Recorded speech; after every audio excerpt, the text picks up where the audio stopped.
না পারতে গেছিলাম পাম্পে। কপালটা এত পরিমাণ খারাপ। সাত সকালবেলা তেলের টাকাও দিয়া দিছি, তেল নিব, নজেলও ঢুকছে আমার গাড়িতে। আহারে, আমার বেলায় তেলটা শেষ, এত লং লাইনে দাঁড়ায়া আমার বেলায় তেলটা শেষ হয়ে গেল গা। আবার টাকাটা ফেরত নিয়ে নিলাম। দেখেন কাহিনীটা।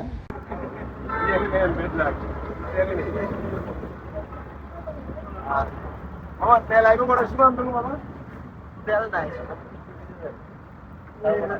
ভাই তেল নাই ভাই তেলই তেল আপনি বলি তেল আইবো বড় শুভম বাবা আমাদের তেল কিনা দিলে এ বড় ভাই তেল নাই ভাই এ ভাই জিগান মোটর বাজার ঢাকে